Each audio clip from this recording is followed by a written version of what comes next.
Trek Geeks is proud to have Fansets as its presenting sponsor.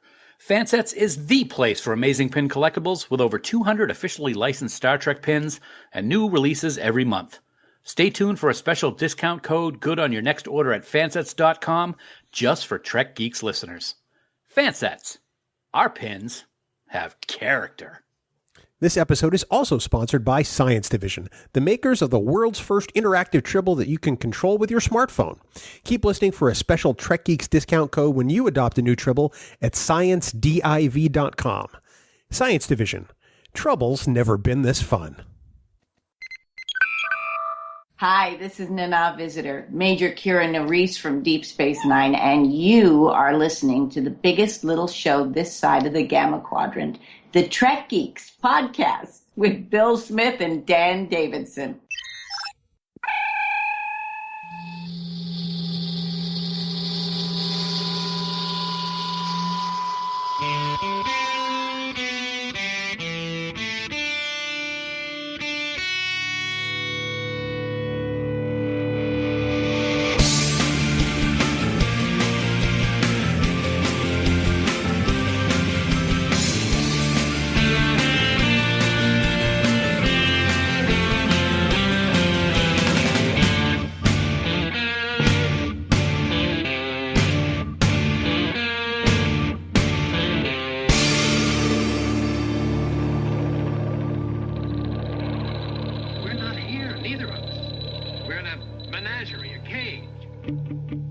From the Podfleet Judge Advocate General's office, passing judgment and sentence on Star Trek episodes far and wide. It's the biggest little show this side of the Alpha Quadrant and the flagship of the Trek Geeks podcast network. Greetings, one and all. Welcome to Trek Geeks. I'm your co-host, Bill Smith, and it is so great to be here with you. Anytime we get to have one of these episodes, it always brings a smile to my face and a song to my heart. I'm not about to sing it because Spotify will assess us royalties, but if I were, it would talk a lot about my illustrious co-host. Some might describe him as a crooner-style singer. Others might describe him as a master voice impressionist. I describe him as the warm body I found for the other chair. He is the largely replaceable Dan Davidson. Dan, welcome aboard, buddy. Looking forward to some See It or Skip It. Star Trek Jag Corps. That sounded pretty cool, man. I appreciate that. That was good. Hi. Hi. I'm ready for this. See It or Skip It. Voyager season Trey. Or 3. Trey? Trey? Trois? Trace? Trace? Yeah. I think it's Trey in some language. Your planet. Welcome. Yeah, it's great to be here, man, as always. Good to be here with you, talking Star Trek every week like we always do. And this week's one of those special weeks. It's become a fan favorite, and I got to say, it's become a podcast host favorite, too, I think. It's become a Dan favorite. What isn't a Dan favorite, right? Me. But Dan, you know who is a Dan favorite? That is our special guest referee for this week's See It or Skip It. Somebody who we love to follow on social media, and she's become a great friend. She is a great friend. She is the definition of Star Trek positivity. 24-year-old Trekkie on Twitter. Her name is Allie Martinez. She is the ambassador to what Star Trek is all about, and we are so thrilled and honored not only to have her here on this podcast to be the said referee between you and I as we go mano fisticuffs for whether we see it or skip it, but she's also part of the Trek Geeks podcast network family, which is also kind of pretty cool. Oh, absolutely it is. It's great for her to be on the show. It's been far too long since, what I'm trying to say is we should have invited her a long time ago, and we didn't. Or has it been fark too long? This is the type of night it's going to be. I hate you so much. I hate you. Sorry. with every fiber of my being. And then I would add Metamucil for more fiber with which to hate you. So while I'm looking for that, why don't you tell people how they can get in touch with us and they can let you know how much they hate you too. If you want to tell me how much you hate me, please do. You can get in touch with us by heading over to trekgeeks.com/contact, and there you will just find a multitude of ways to communicate said hatred. Let's see, there's Skype chat, there's email, there's even voicemail by way of that big blue button using SpeakPipe. Whatever way you want to contact us, make it so, because we love hearing from you. Plus, there's also the most positive Star Trek group on Facebook. It's called Camp Kittimer, and it is our official group, and it's where over 1,700 other friends gather to talk Trek. It's always positive, and we never allow bashing or gatekeeping of any kind. To join the group, head on over to facebook.com/groups/Camp Kittimer and be ready to be part of a truly wonderful social experience. And as always, we want to thank our wonderful admins, Haley, Jackie, Sarah, and Dan, for the amazing job they do running the camp. Also, Bill, please remember that any comments or messages that you leave us in any of these places may be used in a future episode. That's my training from when I was a kid. I used to watch the American Express commercials all the time, and that fast guy. Yeah, back to you. I don't know what to do with that at all. It's pretty good, wasn't it? I am continually amazed that you can say that without looking at anything and failing. It's probably the only thing on this podcast in 5 years that I've memorized. I think you memorized the phone number, didn't you? Yeah, it took me a long time, and I don't remember it now. I already forgot it. 508-784-1701. Thank you. Although I haven't used it either. So let's talk about the elephant in the room. There's obviously no news this week because it's a see it or skip it. Yes. But this week there was huge news. And kind of news that we all knew was coming at some point. We just didn't necessarily know it would be this week. Yeah. And that there will be another live action Star Trek series featuring Captain Christopher Pike is played by Anson Mount, and number 1 is played by Rebecca Romaine, and of course Spock is played by Ethan Peck. And people are going to want to know what we think about it, Dan. Yeah. Well, you know what? We're not going to tell you here. That's right. We're plugging our other show. We haven't sat down on Discovering Trek since January, my man, and that's my fault. A whole season of Picard has come and gone since the last time we actually sat down and recorded Discovering Trek. So I'll tell you what. You want to hear what we think about the new show, which we're not even going to name right now. You're going to have to go over to Discovering Trek just to hear the name of it. We're recording Discovering Trek as soon as we're done recording this. So there's going to be new DT out there on the Trek Geeks Podcast Network, so head on over there to find out what we think about said new show. Wow, you got all high and mighty now that talking about your show. It's like, No, it's our show. No, you know what? It's the fans' show. Oh, look at you. Yep. How many of those have you had? Not even through a quarter of one yet. So how many did you have before? 7.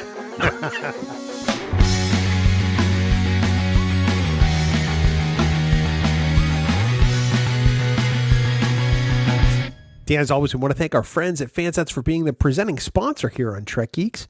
Hey, as the summer season is fast approaching, you better believe that Fansets has some hot new pins coming your way. Really? Okay, dude, that is the worst pun you have ever come up with. You actually came up with that. It's actually pathetic, and it would be even more pathetic if it were not true. Yeah, I did write it. It's all right. But you said it. Hot. Yes, Fansets is hard at work to bring all their customers the very best and high-quality pins from all kinds of genres. Available right now, you can get Emperor Giorgio and Lieutenant Spock from Discovery, and glitterized Star Trek Women of Trek, Voyager 25, Picard Micro Crew. Those are all coming your way in the coming months. And hey, in addition to Star Trek, there are some big plans in the works for DC, like, hey, Jon Stewart's Green Lantern and Starman, as well as 4 new DC Bombshell badges, 6 new Wonder Woman 84 pins, Batman 66 pins, 2 new Irwin Allen pins from the Time Tunnel. And finally, Bill, have you ever wanted to get your podcast partner a Fansets gift, but just wasn't sure what to get? Well, now you can purchase Fansets gift cards directly from their website. Wow, I would get those for me before I get them for you. But that's just me. But I mean, that is incredibly awesome because I bet they're going to sell a lot of gift certificates. Now, gift cards are delivered by email and contain instructions to redeem them at checkout. Fansets gift cards have no additional processing fees. And here's the best news. They never expire. So do yourself a favor, head on over to fansets.com, put a bunch of pins and accessories or even gift cards into your cart. If you spend more than $30, of course, you're going to get free shipping as always. But as an added bonus at checkout, just for listening to us two nerds, enter the very special Trek Geeks discount code SCORPION. That's SCORPION in all capital letters for 15% off your entire order.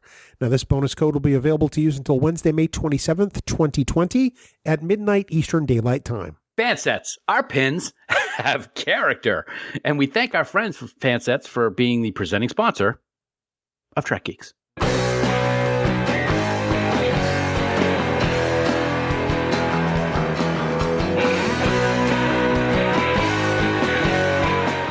So here we are, Bill. Season 3, Voyager. See it or skip it. Ip it. Exactly. Thank you for doing that for me. You're welcome. And you know, we have a special guest to be the referee, as we always do on See It or Skip It. We do. I got to say, in all honesty, probably the perfect example of an ambassador to Trek. She is, without a doubt, one of the most joyful and wonderful people we have ever met in this entire journey that we've been on. You know her on Twitter as 24-year-old Trekkie. And I got to say, she has the best cosplay of number one from the cage in the entire universe. She is Allie Martinez, and she joins us right now for Season 3. Hi, Allie. Hi, thank you so much for having me. I'm just like so overwhelmed by all that praise. I'm going to start crying. It's amazing. When you started talking about somebody who was so positive, I thought you were talking about me. Yeah, that's funny. And no, I mean, I'm serious because No, you are. Because I'm here. I'm awesome. And I don't excel at talking about myself very much. But no, Allie, we are excited to have you here. I mean, we heard your voice last week in a voicemail. Mm-hmm. And you have decided to start listening to our back catalog. So first, we want to offer our sincere condolences. Yes, and apologies. And apologies. If you need us to set you up with some therapy, we can probably do that. But you are taking on a task which we can't, in any good conscience, recommend. I'm happy to take on that task, honestly. And it's funny because the episode I listened to of you guys recently, you were talking about Voyager, and now we're talking about Voyager now. So what? Wow, time travel. There will be a Farkism test later, so keep that in mind. Ooh, okay. Don't do that to her. We like her. All right. Save that for somebody you don't like you. Me. There you go. Me. So, Bill, why don't you tell us what we're going to do here on Season 3 of See It or Skip It? Oh, thanks, Dan. I was just about to get to that before you interrupted the host. So, obviously, the people who've listened to the show before know how this goes. Those of you who haven't, what Dan and I do is we take a season of Star Trek, and then we go through it episode by episode and decide whether we would see it or skip it. Spoiler alert, we always want to watch it all. I mean, this is really just a fun exercise to talk about which episodes are fantastic and which episodes we may not watch as often. But, in the shorthand, it's Star Trek. It's on. We love it. We're going to watch it. Allie is going to referee this particular edition of See It or Skip It. She will go through episode by episode and tell us which one of us get to open our mouths and speak. And then she's going to essentially try to keep us from killing each other. Isn't that right, Allie? I'm going to do my best. No promises here, but I'll try. It's an uphill task, I assure you. So with that, we will let you start off with Season 3, Episode 1. All right, awesome. So we'll start with the premiere of Season 3, and we have Basics Part 2. And with this episode, the Kazon Nostrum have taken control of Voyager, and the crew must return to Basics in order to survive on a harsh world inhabited by alien natives and vicious predators. Also, meanwhile, Suter and the Doctor assists Paris' attempts to retake Voyager. So I'll start out with Bill. What do you think about this episode? Oh, well, thank you very much. I like going first. This is fantastic. I would say this is a see it. I mean, as much as the Kazon aren't great as an adversary, you kind of have to see this one to resolve the cliffhanger from last season. Plus, you have Suter working to save the ship. And how often do you get to let a murderer do that in Star Trek, Dan? Absolutely. One of the things that I was going to give a seat is Black Eye Suter, because he's crazy. He's cray-cray. Yeah, a little bit. I also gave this a see it. First of all, it's the wrap up to the cliffhanger from last season. We get monsters in caves eating people and stuff, which is good. Oh. And plus, Seska finally dies. So win-win. So yeah, this is a see it for me too. Although I do have to say I grew to love Seska in my rewatch. Martha Hackett does such a great job. But yeah, she does. Yeah. Allie, what do you think? I also gave it a see it, along with both echoing what you guys said about you want to figure out what happens after the part one. But also I love kind of the callbacks to they're helping out the native civilization. And at first they're having trouble with, they can't communicate very well. And then we get, oh, well, we helped save one of your people and now it's all happy go lucky. And it's echoes that Star Trek sentiment I love so much. So. It absolutely does. I think that's really the thing that makes the whole episode work. I mean, you have the darkness of Suitor balanced by the very Star Trekkiness, for want of a better adjective, of the rest of the episode. So I think it's fantastic. The other thing Dan. that I would say before you get into Camp Kittimer, Bill, is people who've listened to the show know how much I love the Kazon. Oh yeah, which is huge sarcasm, and this is pretty much the last time we ever have to deal with them. So that's a definite another reason to see it. Is it like the last time we'll ever have to deal with you? No. That'll never happen. I don't know if that's good or not. Anyway, Camp Kittimer agrees with us for the most part. We all three said see it. They said see it to the tune of 95%. Yeah, that's actually pretty high praise. Wow. We have some very interesting results from Camp Kittimer this particular season, including a tie for a bottom score and a 3-way tie for the top score, which we'll get into in a little bit, Allie. Oh, wow. I'm excited. Yeah. But let's keep it going and move into episode 2, which is Flashback.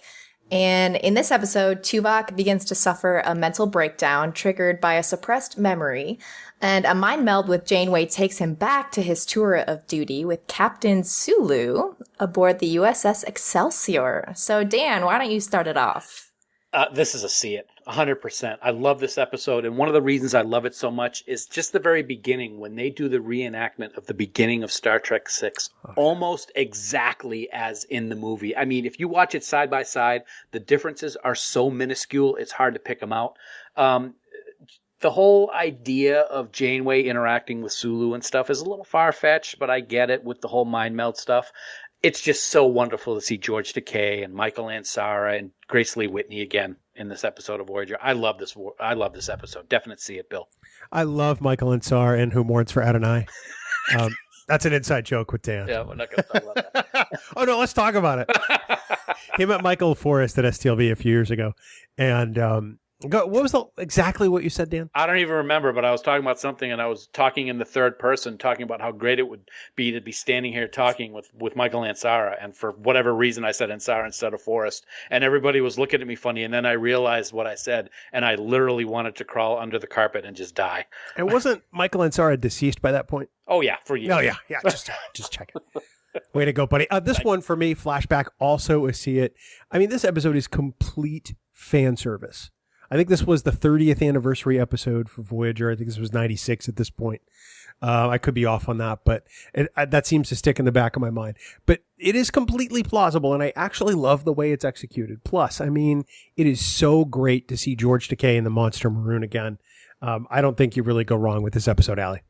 Yeah, you guys took the words right out of my mouth. I was literally about to say Monster Maroons, and Bill already took care of it. But also getting to see Janice Rand again. She's actually one of my favorite TOS characters that I wish we would have seen so much more from. And now we're getting just this little glimpse, and I'm just like, oh, just give me more, just give me more.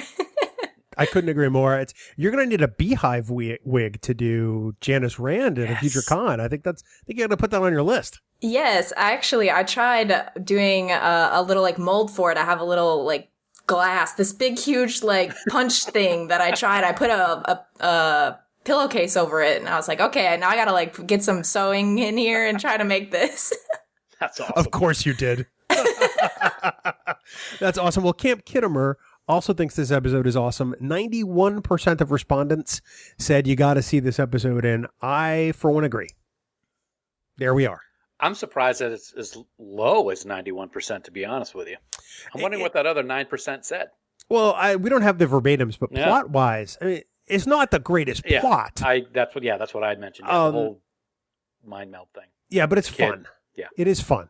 Yeah. Even the Klingon stuff is fun, and that makes me happy. So, There you go.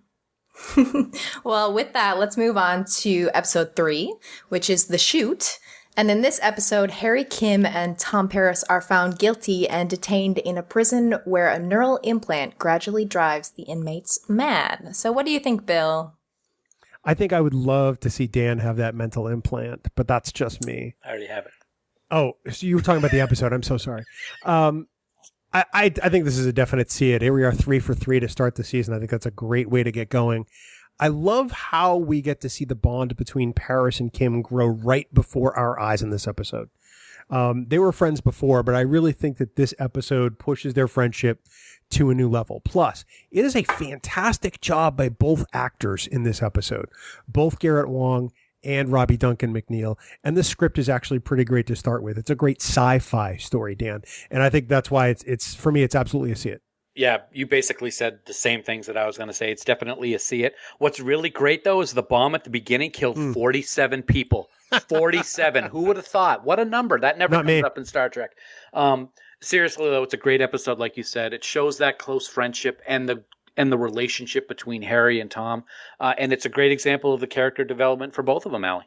Yeah, I think I'm in the same boat with you guys. It's funny, I'm really on your wavelength today. We'll see once we start arguing about the episodes.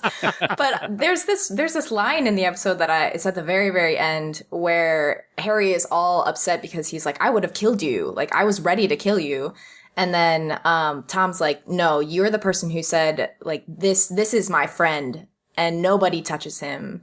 And they just walk away, and I just think that's so poignant in the end. And I mean, we get to see that relationship develop over time, and it just really, like, the two of them are quite the bunch. They really are, and I think that episode teaches Tom Paris a lot. You know, I think before he was pretty much the loner, and although slowly he's grown to become really good friends with Harry Kim, I really think that sort of pushes him and says, whoa, this is my people. I think this is a real turning point for Paris, and it took me a while to see that. So, Camp Kittimer says only about 66% of people think this is a skip it, so 2/3. Very interesting.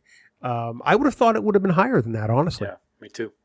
So, I guess we take from that what we will. Camp Kittimer often has some votes that differ from us wickedly. There are some that aren't going to, though. Oh, we'll see. All right, let's move on to episode 4, which is The Swarm. And in this episode, Voyager encounters a swarm of ships taking a shortcut through space controlled by a hostile species, and the Doctor starts experiencing memory loss. So what do you think, Dan? I actually gave this one a see it. It was one that I had to think about for a little bit. I like the episode, but I actually think I like the B story about the Doctor better than the A story. We get to see that memory loss in the episode. And if memory serves, I believe this is the first time we actually see the holographic representation of Louis Zimmerman, the guy who created the Doctor. So I think that's kind of a cool part of the episode. Regarding the swarm itself, not a lot to say about the story. I think the special effects showing the thousands of them chasing Voyager is great, and kind of made me think they were being chased by a horde of cockroaches, Bill. So yeah, there you go. Wow. Okay. Well, I actually rated this episode a skip it. Bum, bum, ba-boom. It's the first time we differ this season. Mm-hmm. This episode just doesn't really do anything for me. Really, any episode where we have the Doctor singing opera, I am pretty much going to check out of it. Yeah, You're not going to like season 7, dude. Oh, believe me, I've seen season 7, remember? This really is the first domino for me in the first of what becomes the Doctor and 7 of 9 show, even though 7's not on the show yet. Mm-hmm. Because we start doing these deep explorations of these really sort of ethereal things the Doctor decides to take an interest in. So I get it. It's decent character development overall. It's just not for me.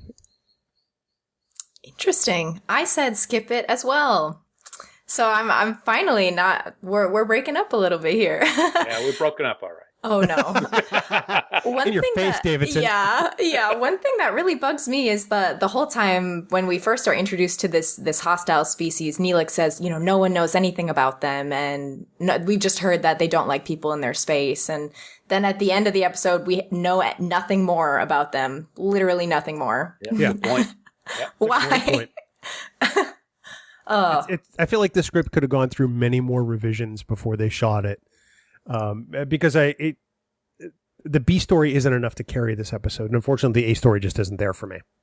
Camp Kittimer actually rates this one a little higher than the last one. They say 76% of respondents would see The Swarm. Yay for them. 3 out of 4. I guess and sometimes you can't explain these things, Allie. I don't know. I'll just leave it up to Camp Kittimer. I can't.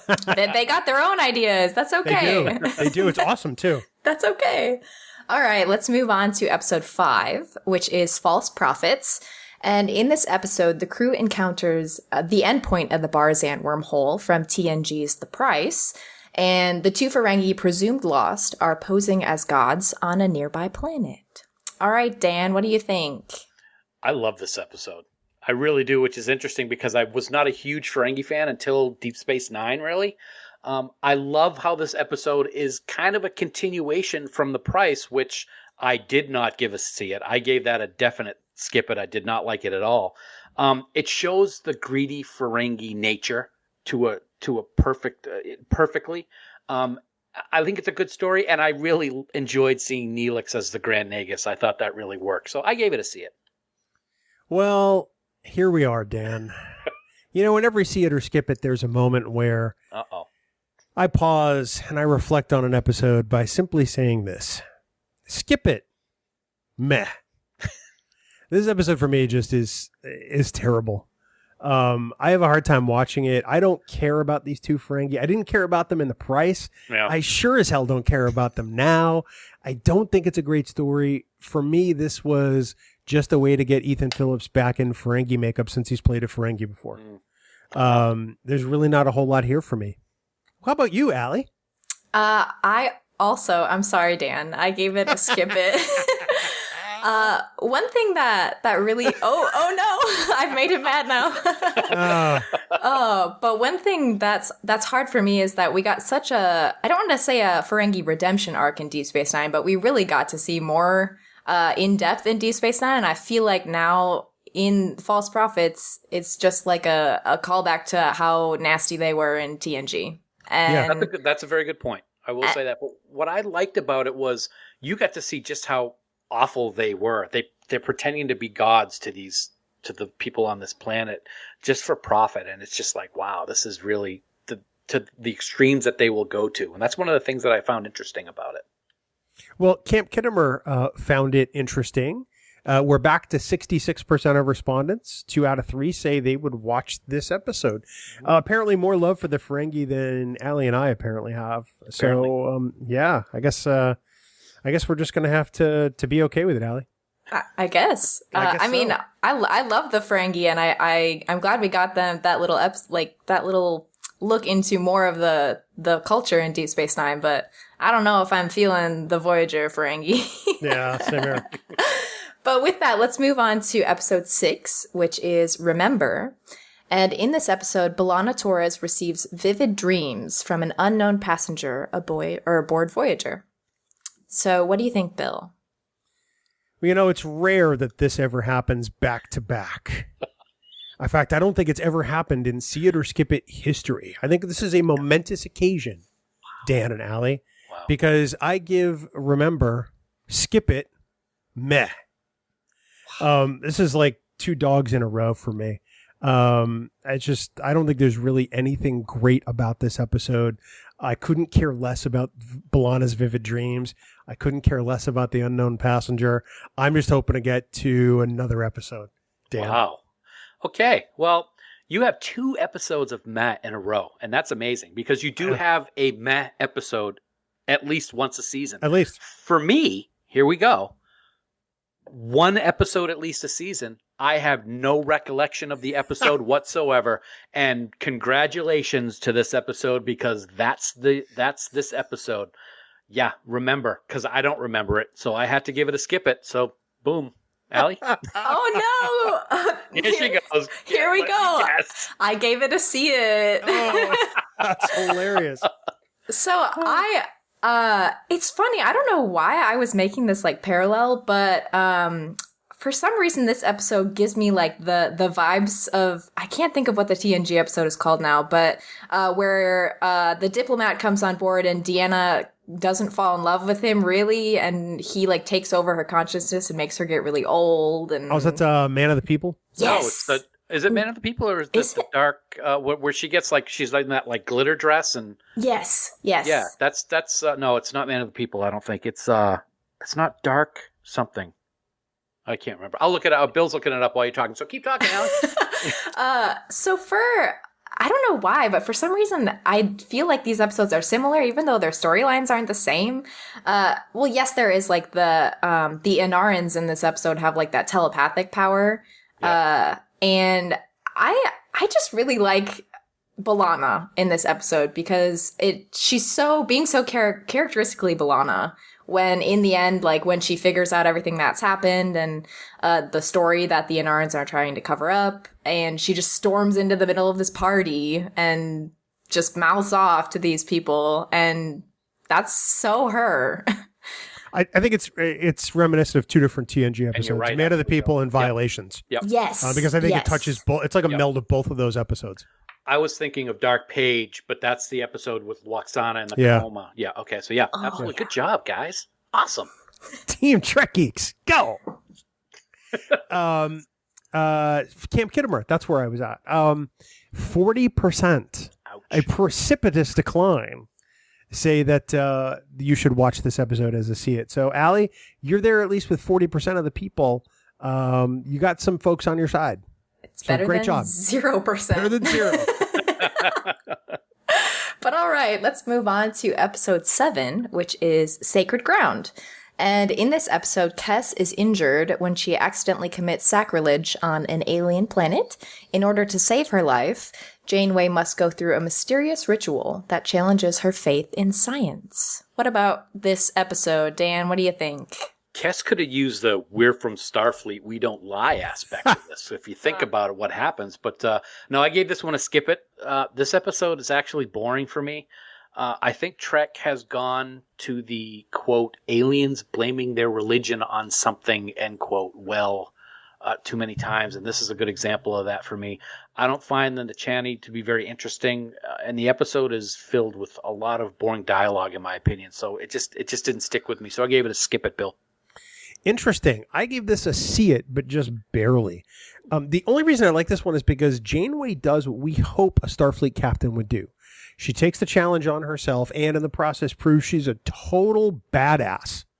And that's really why I dig this episode. And to me, it's the only reason to watch this particular one, Allie. I also said see it. Sorry, Dan. But also, I'm in the same boat with Bill where it's just barely there. It's just barely there. I think it's fascinating how they try to make that tie-in between faith and science, and how Janeway, at the end, Janeway's perceptions are changed a little bit, or maybe they're not. We don't really know how she feels.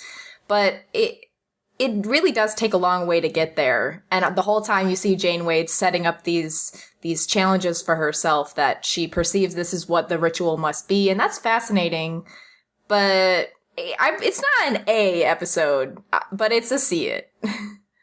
That's fair. Camp Kittimer rated this one. It's actually tied for the lowest rating of the season. There you go. It's season 3 of Voyager. 30% of respondents, that's it, said that they would see Sacred Ground.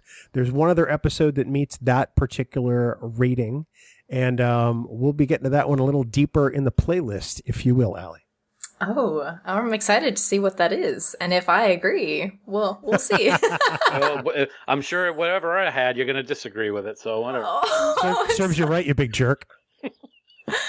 Sorry, Dan. I can't always read your mind. No, see, what happens is I actually joined this recording a few minutes late, and I think what happened is Bill and Allie started, hey, whatever Dan says, if we disagree, you vote with me and we'll be good. I think that's what happened. Dan would have to have a mind, for that to happen, Allie. So that's likely not going to happen. Oh, dear. Well, before you guys don't rip each other up too much. Oh, besides, gosh. Allie's in the future. How could we compare notes? That's right. Oh, my God. I forgot about that. Okay. Well, speaking of time travel, I'm coming from the future. The next episode I'll introduce is from the past. And so this is Future's End, Part 1. And in this episode, after encountering a Federation timeship from the future, Voyager is sent back to the 20th century Earth. And so, Dan, what do you think about Future's End Part 1? I gave this one a see it, and I like how they did what they kind of did in Star Trek 4, where they made the crew show up in the time that the actual show was being filmed in. I thought that was great. This two-part has really grown on me during my rewatch. I love the time story from Braxton being marooned in 1967 and Starling stealing the tech from the ship and creating his company with it. There's a lot of good twists in this one, and it's got a pretty good mini cliffhanger for the end of this episode going into next week. I used to not really like Ed Begley in this role, or really anything that he does, but I think he's a great villain for this episode. So I gave it a see it, Bill. I too give it a see it, but there's a lot of caveats. I don't love this two-parter, mainly because I don't really dig Trek in current or modern day stories. To me, they seem forced and slightly unoriginal. That said, for me, this episode works despite its obvious groan-worthy moments. Dan, you freakosaurus. And I am decidedly not a fan of Ed Begley Jr. as a villain because he is thoroughly unbelievable to me. However, I would say see this episode, Allie. Dan, I am with you on this. So now you can take back everything you just said before. I mean, you both said see it, but... But technically he had excuses. So I'm with you, girl. No, see, in the biz, we call that critique, Dan. I'm sorry. Yes, I'm sorry. yes. I said see it, yep. I think that there's this type of Trek this type of story that we see so much in like TOS and TNG, where it is so fascinating to get to see something that we're so used to seeing, spaceships and space battles and different planets and first contact. And now we're seeing something a little bit on the other side of like, well, let's go back to our roots a little bit. And like TOS does that so well. And I feel like this is kind of trying to call back to that. I mean, it's not like a jalopy around a planet or anything when we're talking Voyager season 2, but considerably better than that. So yes, I give it a see it. Well, so if you recall last round, we had the lowest rating from Camp Kittimer. This episode sees the first of 3 occurrences of the highest rating of the season from Camp Kittimer. Future's End Part 1 gets a 100% see it, a unanimous vote from Camp Kittimer. And by the way, there are 2 other episodes this season that will also be unanimous. Interesting. Oh. That's fantastic. I like to see it. It's surprising it's on this one though. I agree with you. Yeah. But just wait is all I have to say. Okay. Yeah. Well, let's move on to the second part of this two-parter, which is Future's End Part 2. And in this episode, Janeway must prevent the destruction of the solar system by 20th century entrepreneur Henry Starling, who has acquired the time ship. And so, Bill, what do you think about the second part of this two-parter? I'm going to say see it to this one, too. I think you kind of have to let this play out and see the conclusion. Overall, it's okay. It's not Voyager's best two-parter by a long shot, because there are better ones coming in future seasons. But I think it's definitely decent enough, Dan. Yeah, I actually gave this one a see it also. I really enjoyed this one. Starling's ego and inability to realize that he could make a mistake is really eerily reminiscent of people that we're dealing with here in the USA these days. But that's a conversation for a different podcast. It's a great wrap up to the story. We get to see the Doctor's hollow emitter, which is a good excuse for him to be able to go anywhere but sickbay. And the whole Braxton appearing again from the non-destroyed solar system future to return Voyager back to where it all started is kind of cool. But damn, that temporal prime directive, he couldn't just bring him back to Earth and then the series would have been over. But oh well, it's still a see it, and I liked it. Allie? Yes, I also said see it. If not for just the reason, if you've watched the first one, you gotta have it wrapped up. You have to have those loose ends tied up. But like I said again, fun time travel story. Not the best time travel story we've ever seen, but still enjoyable enough. Well, so as you recall last round, I said Camp Kittimer had a unanimous vote on Part 1.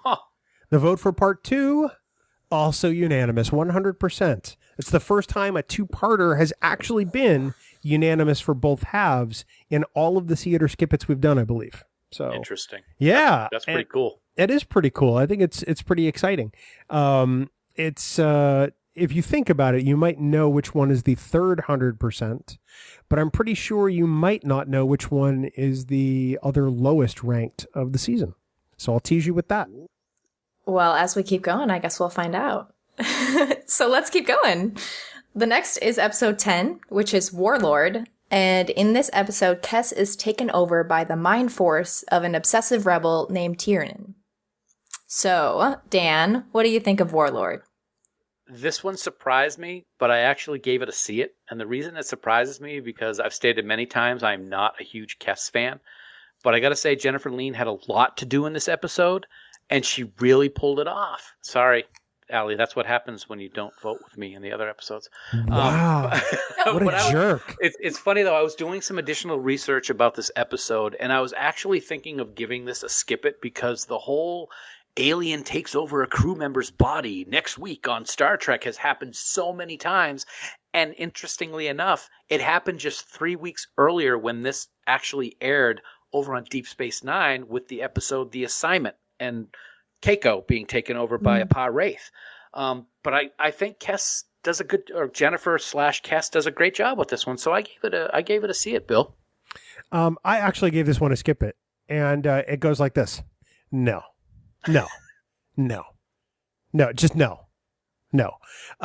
I actually, Dan, Deep Space Nine did do this episode before with The Passenger also, and that's a terrible episode, and I still think it's better than this one. Wow. I don't fault Jennifer Lean in this episode because I think the script is just terrible.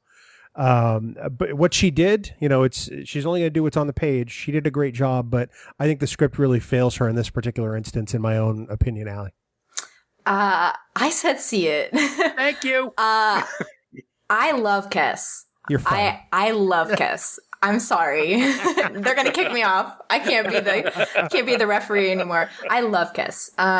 And I think this gives Jennifer a little bit more room to move from her character that we've seen for so long. So polite and nice and sweet and kind, which is great. That's why I love Kes. But we get to see a little bit more range out of her.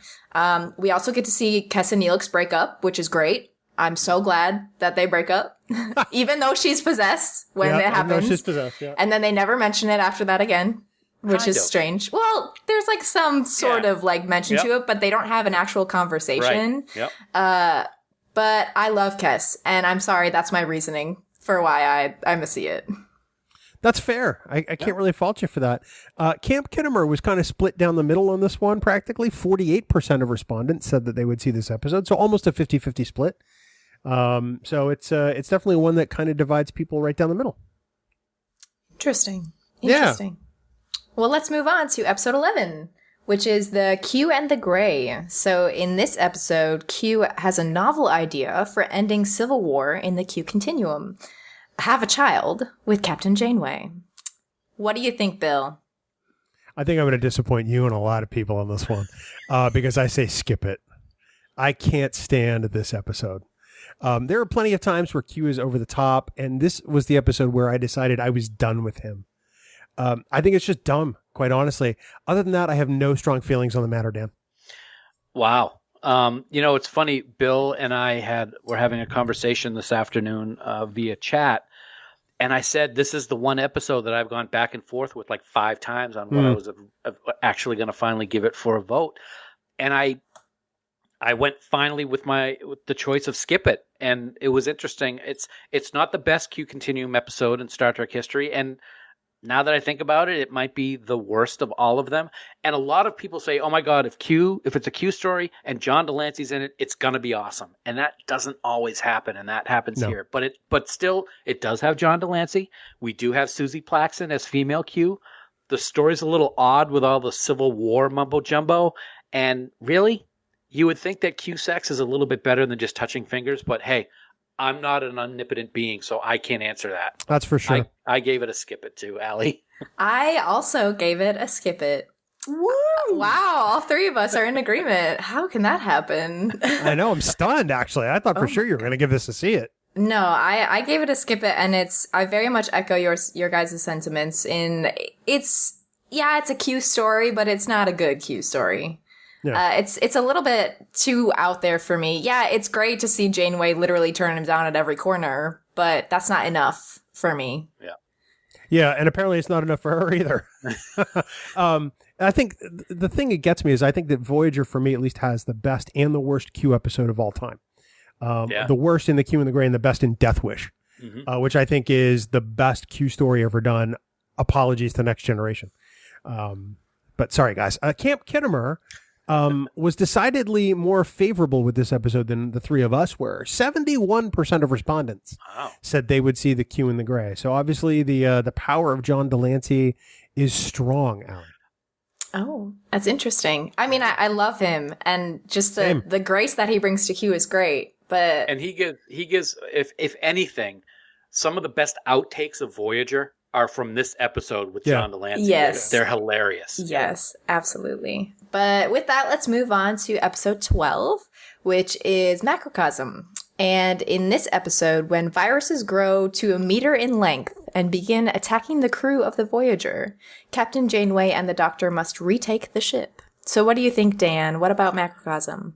Well, I'm going to give this one a see it, barely. I thought that when the show opened with a race called the Tac Tac, that the episode was just going to be really tacky. Sorry. But it wasn't. It wasn't too bad. There were lots of bugs, big bugs, small bugs, lots of bugs. And basically, when you think about it, this episode is essentially Alien meets coronavirus, and Janeway's playing the role of Ripley. So, give it a see it, baby. I got to agree with you there. I dig this episode. It's a total see it. And not only because it forces the crew to confront a really different threat, but Janeway once again gets to kick ass, and that always makes me happy. I've grown to love Janeway in the action hero role, or definitely the strong captain role, because she is absolutely that. So absolute see it for me, Allie.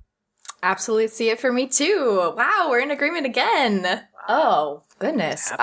Anytime that I get to see Janeway with the phaser rifle, I'm all for that.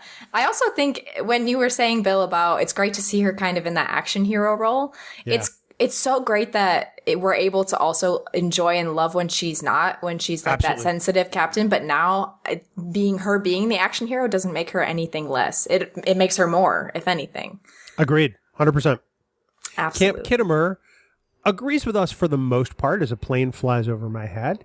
61% of respondents said they would see. Oh, sorry, no, wrong one. I apologize. 81% of respondents said they would see Macrocosm. So that's a very high praise for this episode. And I may have just telegraphed the next episode.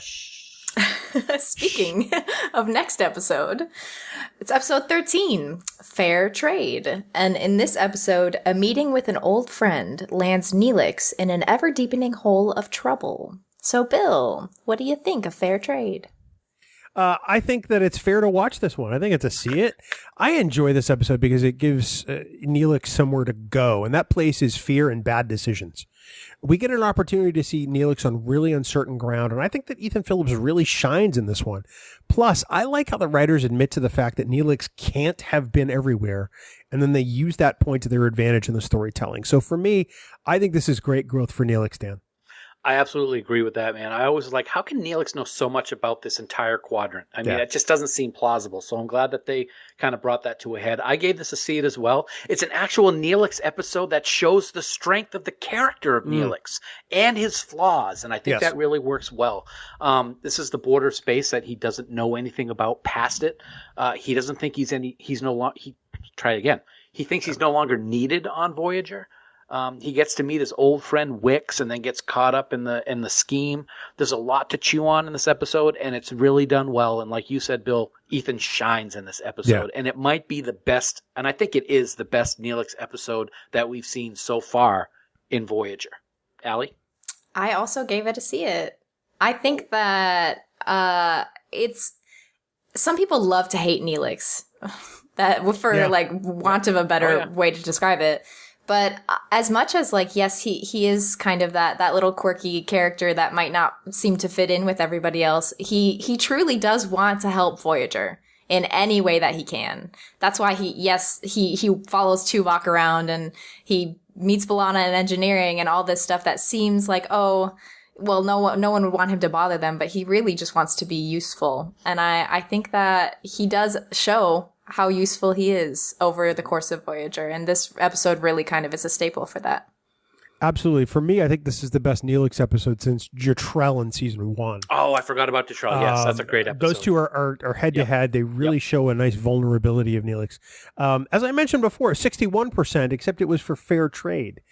Camp Kittimer said they would see this particular episode. So here we are at the halfway point of season 3, Allie. Ooh, halfway. I know, right? It's flown by. We're flying. That's because Dan isn't talking a lot, and that's really when this show shines. Oh, no. Being this referee is harder than I thought. Hey, you signed the contract, hon. I know. You can't back out of it now. Oh, my gosh. All right. Well, let's just keep it rolling then and try to keep the insults to a minimum. But No, not on Trek Geeks. If you listen to this show... I'm starting over from the beginning, so I'll hear it all, I suppose. But let's move on to episode 14 with Alter Ego. And in this episode, Tuvok and Harry Kim become interested in a holodeck character who is more than she seems. So, Dan, what do you think about Alter Ego? All right, I'm going to give this a see it. And let's see if I can roll this all into my thought process here. Starfleet officer falls in love with a hologram. That sounds familiar, doesn't it, Geordi? But wait. The hologram falls for Tuvok, but she's not a hologram at all. Huh? Okay, so this episode basically tries to take the aspects of Galaxy's Child, Elementary Dear Data, and Hollow Pursuits and smashes it into one episode, and it actually works for me on Voyager. Bill? I have to agree with you. This is an absolute see it for me. This is not your average holodeck episode, and I really think that's what makes it so good. Mm-hmm. Joe Menosky's found a way here to take that type of story and to do something original with it, and I think it works brilliantly. I could do without whiny confrontational Harry Kim. Really, that's the only downfall to the episode for me, when he and Tuvok sort of butt heads. But overall, Allie, I think this is a great hour of television. Oh no. Here we go. I said skip it. I hear what you guys are saying, but honestly, I think it's a little out there for me in the fact that from the very beginning, Harry is so melodramatic about everything. Absolutely everything. Oh my god, I'm in love with a holodeck character. Oh, I'm going to do Vulcan meditation. Oh, I need Tuvok to help me. I understand that, like, Harry does get like that sometimes. He is very young. He's a little naive. He's a little green around the edges, but I don't know. The whole, like, Harry Kim being so over the top about everything, it just turns me off to the rest of it. So let me ask you this. When you say that Harry Kim is melodramatic from the very beginning, do you mean just this episode or well, in this episode, it's very much evident. I love Harry Kim. I love Harry Kim, but I think that this is just, it's a little bit too much for me. But I do hear what you guys are saying. I just want to point out that we're going to remember this come your next performance review. Oh, dear. Just keep that in mind. You might want to bring an empty box. Camp Kittimer actually kind of sides with Allie on this one, Dan. Yeah. 42% of respondents said that they would see Alter Ego. So we are actually in the minority, even though we're in the majority on the podcast. Yeah. Okay. Interesting. So you take this round, Mrs. Martinez. Ooh. Dan, we continue to be huge supporters of our new friends at Science Division and absolutely love their officially licensed interactive Tribble. The love and dedication that has been put into this new collectible is simply amazing, and that was certainly evident in the live stream I had with them just a couple of weeks ago. You know, it was a great evening of, dare I say, Bill, troubles and tribulations. Get it? Anyway, I was able to check out the video recently. I'm really sorry I wasn't able to be there that night. It was a lot of fun. Jay and Kaylia have poured their love of Star Trek into this new product, and it certainly shows. Now, these tribbles are incredible. And contrary to what Klingons may tell you, they are not dangerous. They are soft. They make a pleasant sound. And I like them, Bill, better than I like you. You can buy your Tribble right now at sciencediv.com, and when it arrives, you can download the Section K7 app on your iOS or Android phone, name your Tribble, and even choose what ship it'll be assigned to. That's right, Dan. Whether you use the app or not, your new Tribble will be such a great addition to your Trek collection. The Tribbles, of course, have 3 modes. There's at ease, where they're happy and content. There's on duty, which is a random mix of happy and angry sounds. And then there's watchdog, where you're pretty sure they'll have seen a Klingon. Now, the app also has an attack button, which makes your Tribble scream on demand at friends, family, coworkers, and even less than intelligent podcast partners. Right.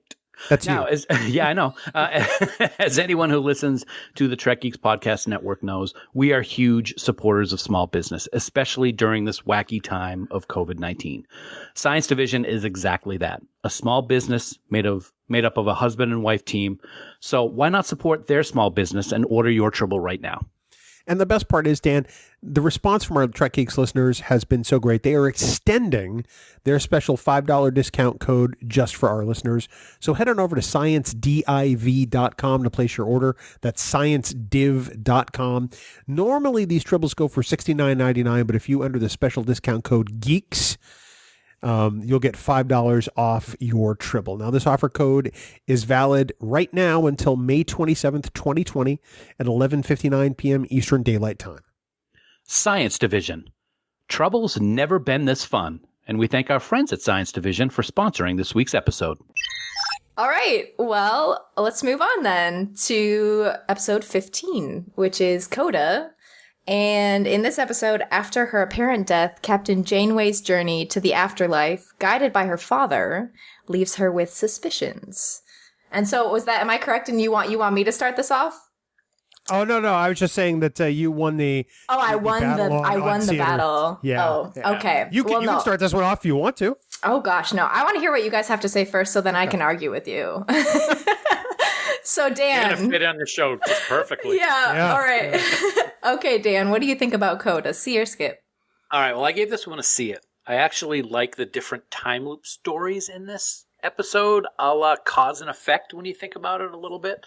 I liked seeing Janeway's dad show up, although I didn't like that dad, once again, as we've seen so many times, turned out to be just another alien trying to do something bad. The Janeway Chakotay scenes in this episode, though, are awesome, especially when she dies in his arms.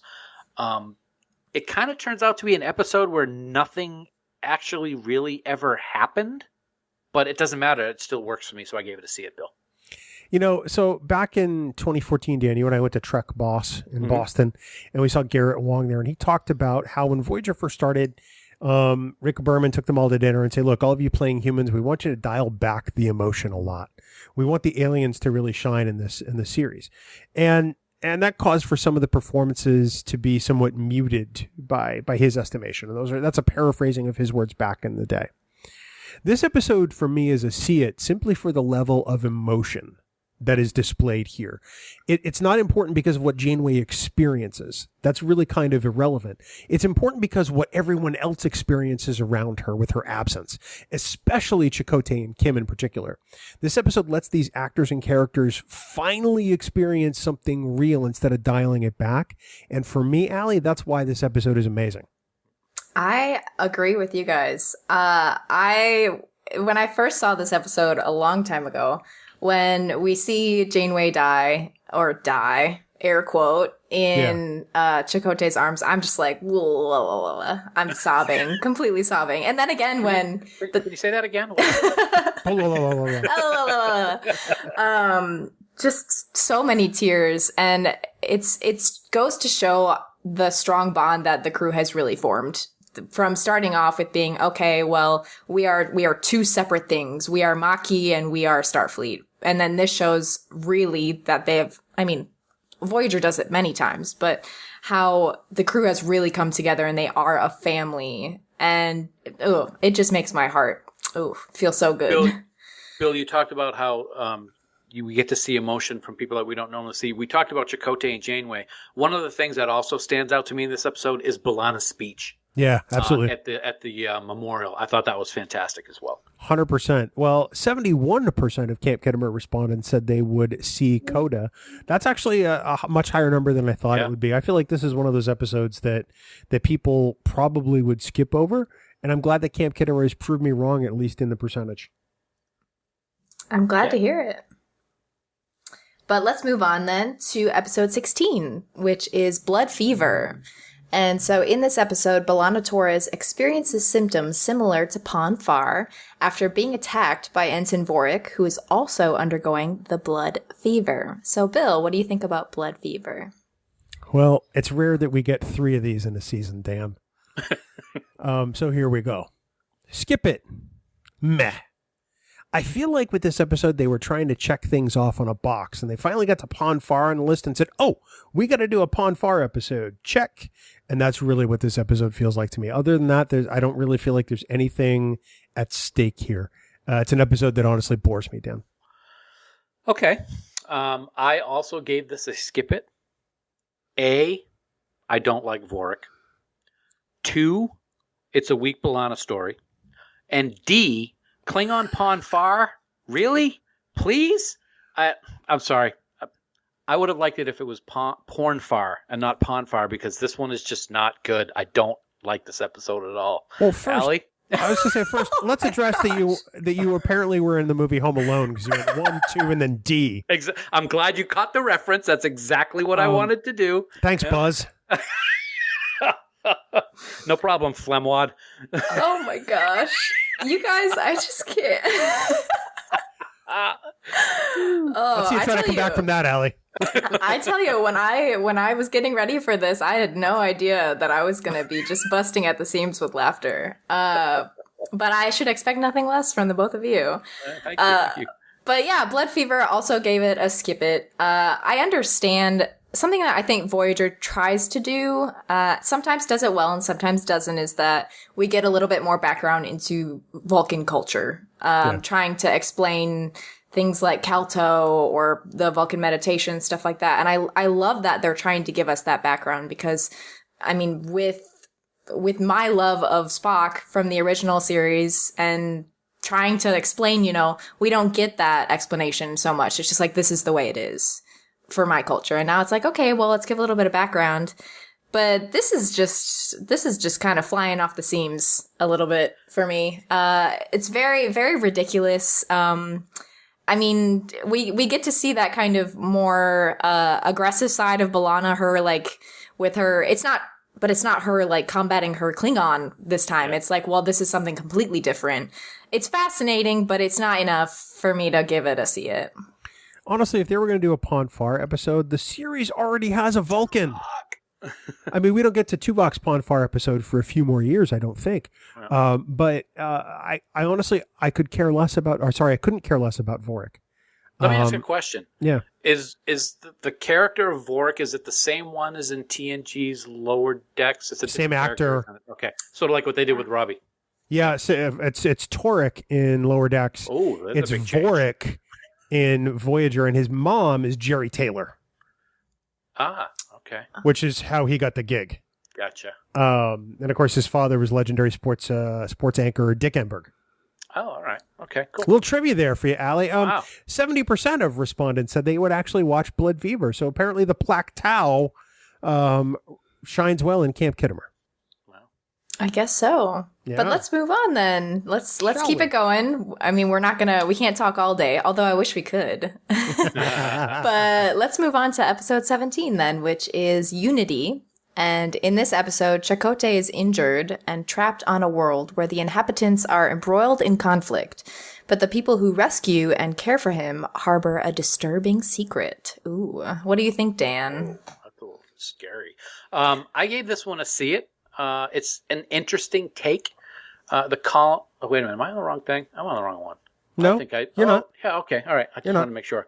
Yeah, the colony's so happy to be free of the collective, but after that euphoria wears off, they basically want to form a mini collective, and they call it the new cooperative to end the chaos.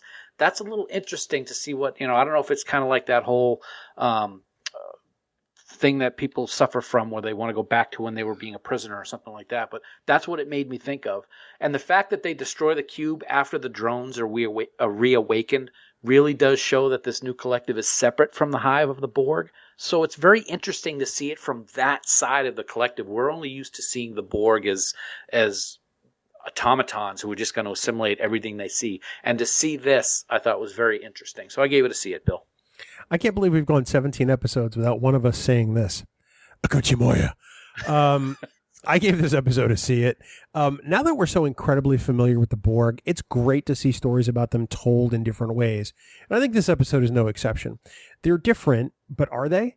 Because really, I mean, that's the hook to this particular episode and why I think it works. Eventually, they've become what they've tried to flee. So that's why it kind of works for me, Allie.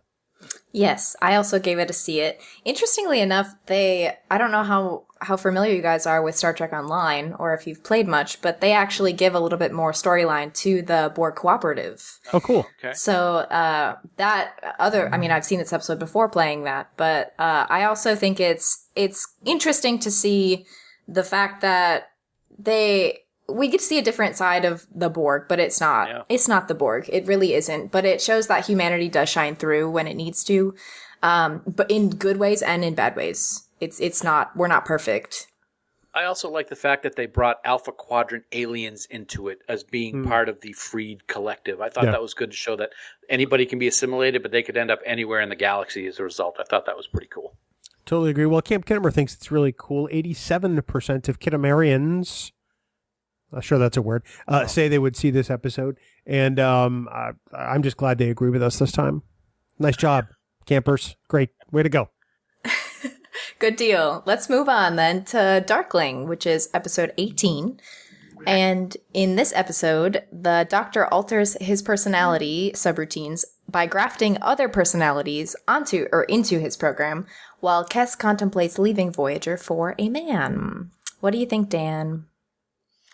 You know, I think this is the first time I have ever used these words on See It or Skip It together. Skip it barely. I've always said see it barely, but this one I'm giving a skip it barely. It's enjoyable. It gives Picardo some breathing room to stretch his acting legs, but it just isn't an episode I really think about, and it never has an oh my moment. I may have to borrow from my illustrious co-host here and borrow a word he uses quite often. Meh. Bill? Well, Dan, it's funny you should bring that up. Never before have I hit 4 of these in a season. Wow. And I'm starting to refer to this particular season as the 4 horse meh of the apocalypse. Season 3, episode 18, Darkling, skip it, meh. You might be turning into a mehaholic. There it is. Wow. Number 4. That's all I got, Allie. I can't even. All right. Surprisingly, I am a skip it as well, even though we do get to see more of Kes in this episode. Yeah, we do. Yeah. I am a skip it, interestingly enough, because when I was going through trying to prepare what I was thinking about all these episodes in preparation for this podcast, it was the one that I honestly couldn't really remember. Out of all the episodes, I couldn't really remember very much about it. Like, at all. I was like, all right, like, maybe a little bit, but nothing really struck me as, like, this is an episode that I'm going to think about again someday. And I haven't thought about it, so it's a skip it for me. Well, Camp Kittimer, again, almost right down the middle perfectly on this particular episode. Darkling, 52% said see it, so it's almost a 50-50 one for one. I think that just demonstrates the unevenness of this episode when the vote is that close, honestly. If you could really take it or leave it, I think that vote really says that in particular. Yeah, that's a good point. Well, with that, let's head on to episode 19, which is Rise. And in this episode, Voyager helps a planet being bombarded by asteroids, and Tuvok and Neelix crash land and try to fix a space elevator. What do you think, Bill? I actually call this one a see it. I remember when I first saw this episode, I had just barely heard of the concept of a space elevator. So for me, it was really cool to see it in Star Trek. Plus, there is a lot of good Tuvok and Neelix stuff here. Parts of the story are a little forgettable, but honestly, I think it's not a bad hour of Voyager. I think there's some that are far worse, Dan. Wow, we have not disagreed on many episodes so far this season, man. But I did give this one a skip it. I would have loved to say see it, just for the character building and relationship building of Tuvix. No, he's dead. I'm sorry, Tuvok and Neelix. I'm sorry. But I got to say, Kaminer, Sklar, and Hanwan are terrible alien, and the acting was was awful. And even the idea of that space elevator that you just talked about, Bill, I got to say, in all honesty, it fell flatter than the people that would be in an elevator if it fell 100 stories without any brakes. I just got to say that. How do you really feel? It was flat. Flat. Yeah. Allie? I don't want to give Bill any time to respond, so I'm just going to go right to Allie. Dan, I'm sorry. I promise I'm not collaborating with Bill. I promise. I gave it a see it. I gave it a see it because of the Tuvok and Neelix relationship that we see within it. Honestly, sometimes when we first start seeing the relationship between Tuvok and Neelix, and every time Neelix comes around saying Mr. Vulcan and picking on him all the time, I just used to tune out. But in this episode, it really, Neelix does also show that it proves his knowledge about, he's not just someone who's there on the side. He's saying, I have some familiarity with this kind of thing. And Tuvok really does come to end up relying on that familiarity. So I gave it a see it. I'm sorry, Dan. I got to say, it was tough for me to give this one a skip it, because of that very aspect. The Tuvok-Neelix relationship in this one is very strong. I just couldn't do it. I just have one thing to say in response to Dan. That's all I had. Camp Kittimer, little less than 2/3 of people say they would see this episode. 63% of respondents voting in the affirmative, Alley. Oh, I like it. It's interesting getting to see this background. It's great to hear your guys' opinions, but also getting to have that poll to say, The Camp Kittimer poll really ties it together. Well, we have to thank Debbie Moltisanti, who does this for us every time. She puts out the poll, she compiles the numbers, she sends them on often, and it's really added a lot to the podcast. So once again, our hats off to Debbie. Absolutely. Thank you, Debbie. It's been super fun to be able to get to hear what everyone's thinking. But let's move on to episode 20, which is Favorite Son. And in this episode, Harry seemingly learns both that he is actually a member of a Delta Quadrant race and that his people want him to never leave his new home. What do you think, Dan, about Favorite Son? This is a favorite. I love this episode. I gave it a see it. I love the female-led world and what lengths they go to keep Harry. I think that's great. I think Garrett does a wonderful job in this episode. The whole story that the Teresians give about who Harry is actually kind of works and makes sense, at least to Harry. And it does for the audience, I think, for quite a while. It's a little corny, but enjoyable until, of course, we see the dead guy. I kind of think of the story as me being Harry and Bill being Tamon, that mummified dead guy. Sorry, buddy. Are you really? Sorry, buddy. No, you're not. Yeah, thanks, Dan. I say see it with this one. I love Favorite Son, but poor Harry Kim. I mean, this guy just has to suffer and suffer and suffer. He's like the Miles O'Brien of the Delta Quadrant, for God's sake. Not only is this technically not the same Harry Kim who started the show, but now he finds out he's potentially an alien and from the Delta Quadrant. I mean, what else can they throw at this guy? Just wait. It would have been nice if they kept some of those changes long-term for the character. But overall, I think Garrett does a fantastic job in this one. So it's a definite see it, Allie. I also gave it a see it. It's a great Harry Kim episode. And the first time I watched it, I was completely within the episode. I'm like, this is real. He's not human. I totally believed it. I was on their wavelength. And I think it's fun. I think that, like you said, getting to see the female-led civilization is really great. A little bit better than we see in, what is it, Angel 1? Yeah. Is the way Riker? Yeah. I like this considerably better than that. I think that Harry really shows that, I mean, he has a belief of who he is and what's happened to him. And we really get to see him question that, which I think is really fascinating. So this is the episode that tied for the lowest score from Camp Kittimer, with 30% of respondents saying they would see it, which really surprises me. Yeah. It's how the vote went. I get it. But this episode, according to Camp Kittimer, is on par with Sacred Ground. Unbelievable. Camp Kittimer, Dan is so disappointed in you. So yeah, Allie, surprise. It's okay. I mean, everyone's got their episodes that they think is their Star Trek, and I guess Favorite Son was not one of them. And that's cool. It's good to go. But with that, let's move on to episode 21, which is Before and After. And in this episode, Kes finds herself in temporal flux, with her consciousness moving back in time through various episodes in her life up until her birth. What do you think, Bill? Well, Allie, like you, I'm probably going to give this one a see it. And I say that because it's a Kes episode. This episode, to me, really is the best of Kes in one installment. I mean, this is it. And after this, unfortunately, the character doesn't get to do much more. And then, spoiler alert, she'll be gone next season. So, plus, I mean, we get a tease of Year of Hell in this episode, which isn't coming up for a while. So I think that the way they put this episode together is just brilliant, Dan.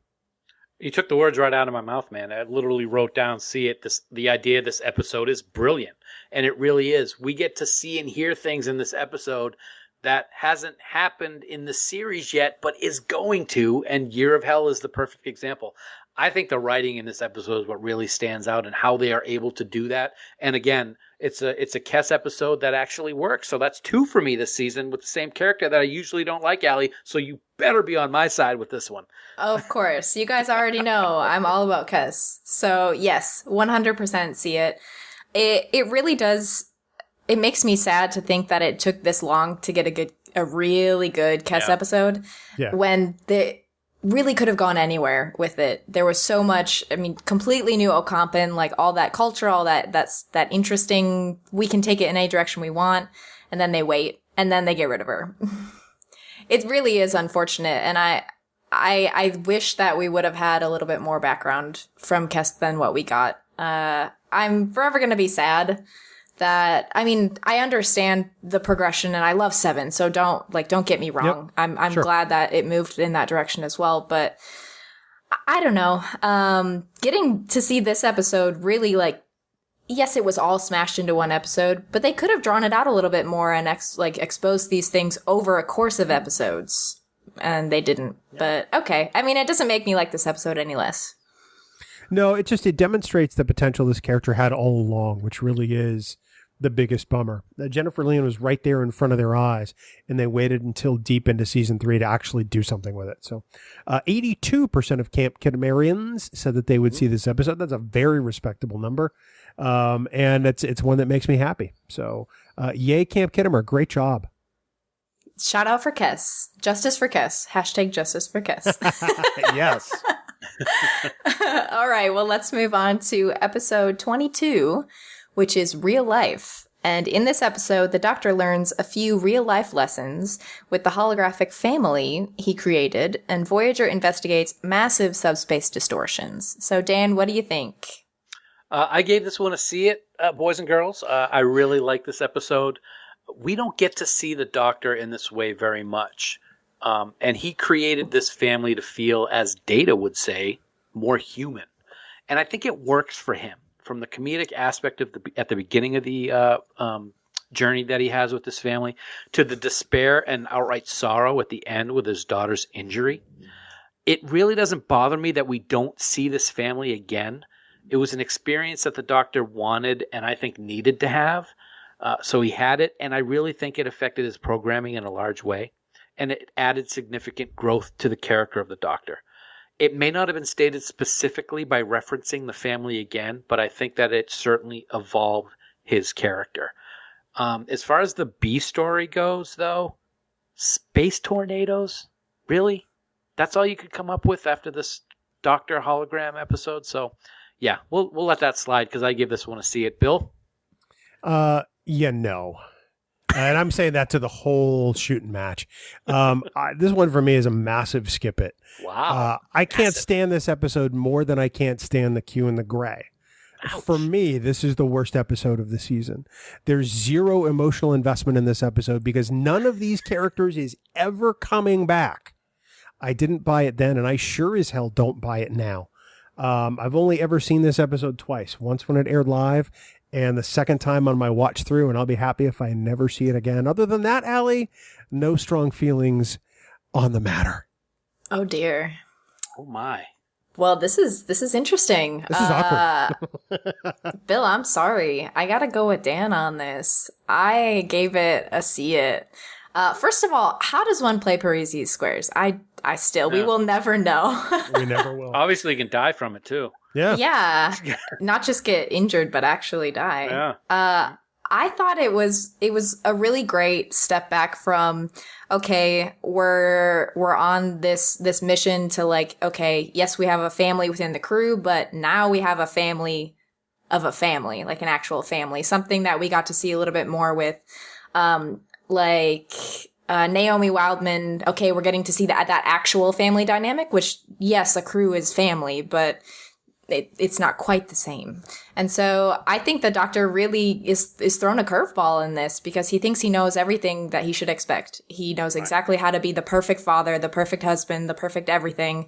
And it's like when the Doctor infects himself with that like flu strain and he's like, oh, you guys, my bedside manner is great. You guys just complain about everything. And then he realizes, it's not so easy being human. It really isn't. So Bill, let me play devil's advocate here because I think this is the one that we probably disagree with the most so far for this season. Yeah. So you said that the episode, you didn't like it because there's no emotional investment because none of these characters are ever coming back. How did you feel about Lower Decks with Sita Jaxa? We didn't know she wasn't coming back. It's kind of a stretch. I know what you're saying. I don't think it is because the entire time, even when that episode aired, the talk in fandom and even in letters to Star Trek fan mags and the communicator was we could see Sito Jaxa again. A lot of people thought she was going to turn up on Deep Space Nine. So, but all of these characters are one-dimensional. They're stereotypes, and Sito Jaxa was not. Okay. All right. I was just curious as to get your thinking on that, Yeah. Allie. Yeah. That's interesting.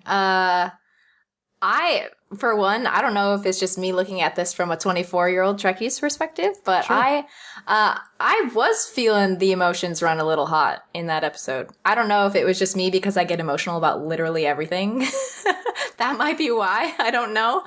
But I don't know. I think that it was a good Doctor episode. Any episode that we get to see a little bit more about the Doctor experiencing humanity is usually a see it for me. That's what I really liked about it. I mean, he thinks he knows everything, and then he has to deal with a teenager. And as someone who has had to deal with a teenager and seeing the frustration, I just thought it worked on so many levels. Even stuff like that, as Bill said, yeah, they're never coming back, and they are holograms. I just felt that it worked.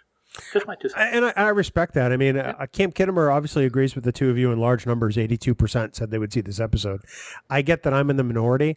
I just see every CW show stereotype in the Doctor's family, and it takes me right out of it. That's a good point. That's kind of funny. It's fair. I think that's fair. But with that, let's move on to episode 23, which is Distant Origin.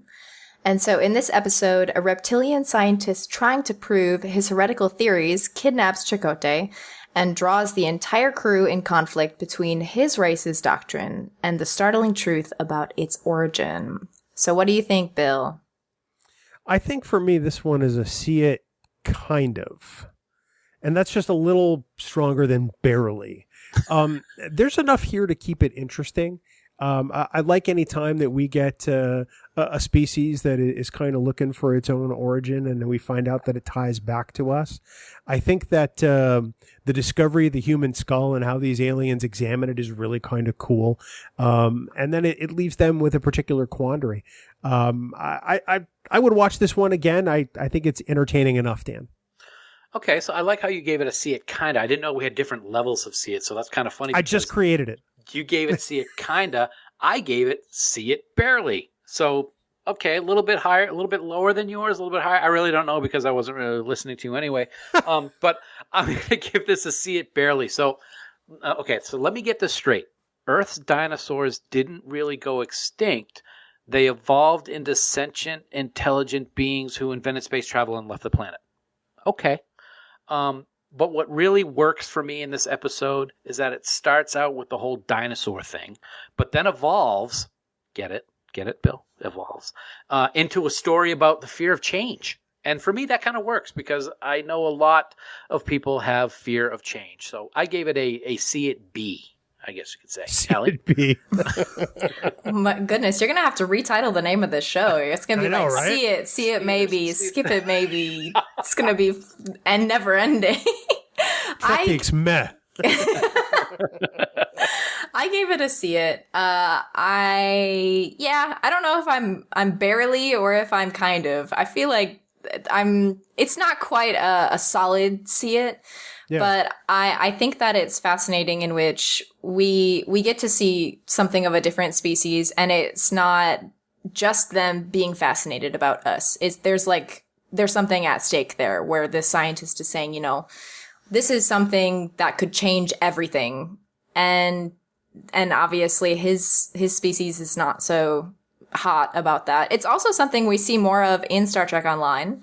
So definitely going to recommend anyone who's fascinated in, yes, it's not official canon, it's not, but getting to see a little bit more about those characters and ultimately what happens to the scientist you ran into. I won't spoil anything for anyone. But yes, see it just in the fact that it's a little bit about our past, it's a little bit about archaeology, it's a little bit about the future, and it kind of, I think it combines them decently enough. I think that's a fair assessment. I find that this is another one that Joe Manosky had a hand in, and I really like a lot of his Voyager episodes I've discovered. So I guess it's not a surprise that I really kind of feel something for this episode. 88% of Camp Kittimer said that they would see this episode. So that's actually high praise for an episode that we all thought was just barely over the line in the see it category. I'm really kind of fascinated by that. Interesting. Yeah. Well, I mean, it's good to get that background. But let's move on to episode 24, which is Displaced. And so in this episode, Voyager crew members begin disappearing one by one, being replaced by aliens. So, Bill, what do you think of Displaced? So let me see if I get this straight. The Nerians kidnap people and take them to paradise? What the hell is at stake here? I mean, why would you want to try to leave? This is a skip it for me, Dan. Really? I never would have thought. Yeah. Okay, so I'm going to give this one a skip it also. And I got to be honest, I kind of feel like Gandalf in the Fellowship of the Ring at the Mines of Moria because I have no memory of this episode. So, sorry. That's the second one this season that you have no memory of. Second one this season. Wow. I think there's only one other time that's ever happened. Yeah. Oh, gosh. Okay, well, I'll use a term that both of you seem to have used already, and I'll say skip it, meh. Oh. I hope I'm okay to be using that. Oh, yeah, absolutely. Yeah.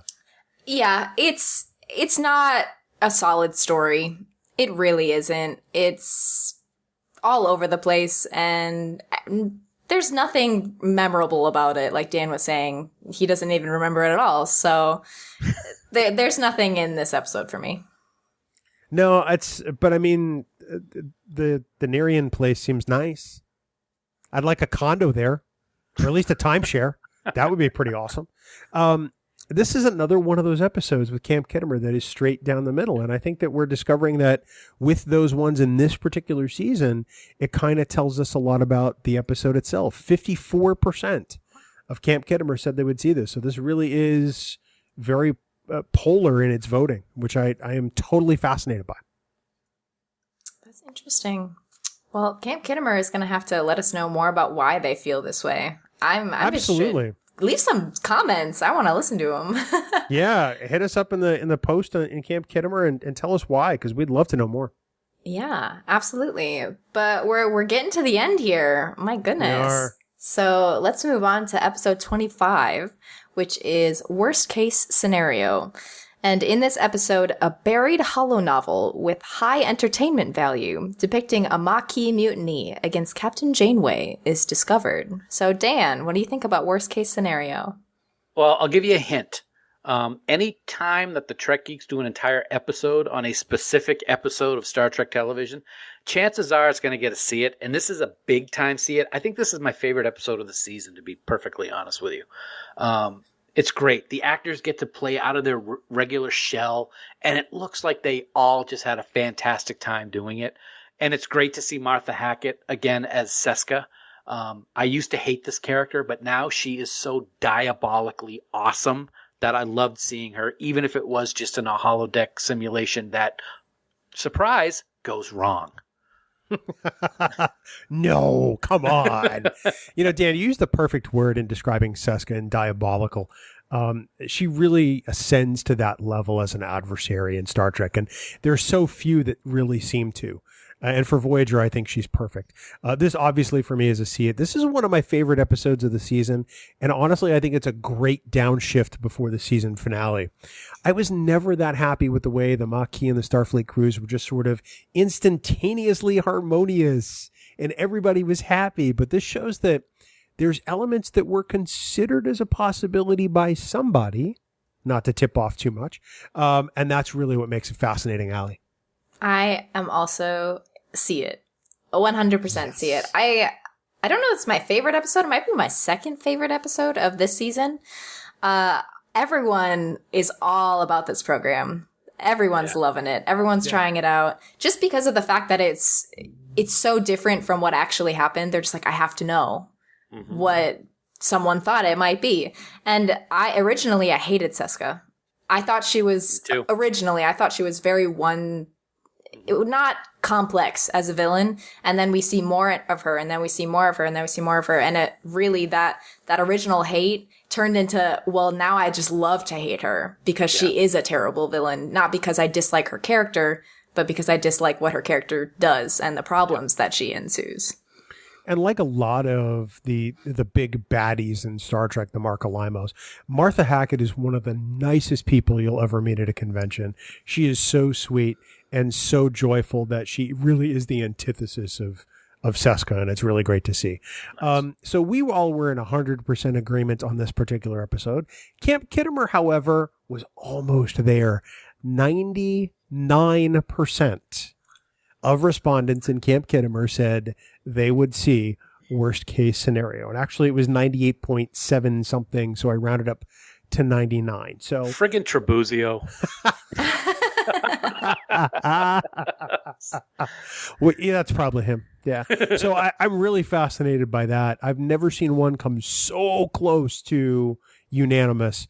But hey, here we are at the season finale, Allie. Yes, we've come from the beginning of the season and now we're here. Oh my goodness. But yes, season finale, episode 26, Scorpion, Part 1. And in this episode, upon entering Borg space, Voyager encounters an alien race even more powerful than the Borg, and bent on destroying all life in the galaxy, leading Captain Janeway to enter into an alliance with the Borg in order to defeat them. What do you think, Dan? What's not to love about this episode? This is fantastic Star Trek television. It's a definite see it. We have the Borg. We have the intro 7 of 9. We have this new species 8472, and John Rhys Davies is in this episode as Da Vinci. What is not to love about Scorpion Part 1? The opening scene itself with the Borg giving their speech about resistance being futile and then being destroyed before they can say the word futile just sets up for an amazing hour of television, Bill. I couldn't agree more. I remember seeing that teaser the first time because I think it's one of the shortest in Voyager's history. And I was just blown away. This is an absolute see it, no questions about it. This episode marks one of the most important changes in Voyager coming next season. And that makes it a must see. That, and you had to figure there would eventually be a species that even the Borg were afraid of. Yeah. And now we get a taste of that. I mean, big things are coming in season 4, and this is a great way to end what really amounts to a solid season of Voyager, Allie. Yes, I am a see it. You know that good things, interesting things, literally like universe-changing things are coming when the Borg are like have more than met their match with someone else. And of course getting introduced to 7 of 9, all these like new things that's like, okay, we can see Voyager shifting gears a little bit. So this next season is going to be a little bit different than what we've seen before. And obviously getting to see Janeway and the Borg is something you'd never, with Picard and his such distaste with the Borg, getting to see kind of that opposite end of it where Janeway's a little bit more, well, how are we going to fix this? Yeah. There's got to be something we can do. I mean, even with, in the past, Janeway has said, well, let's try to get, like, when the Borg cube was deactivated. What? We just talked about that episode. Why can't I think of what it's called?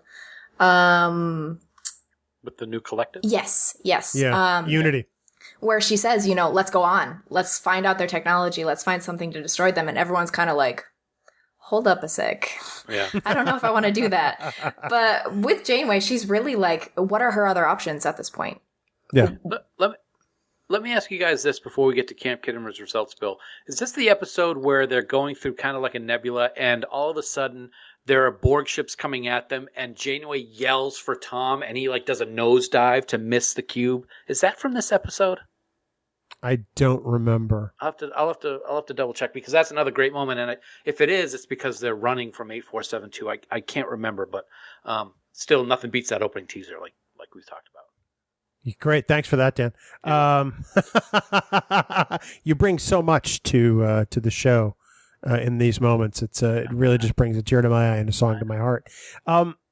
So Scorpion holds the distinction of being the third unanimous vote of the season from Camp Kittimer. If memory serves, this is the only other season finale to be unanimous, I think, was the Best of Both Worlds Part 1, the season 3 finale of Next Gen.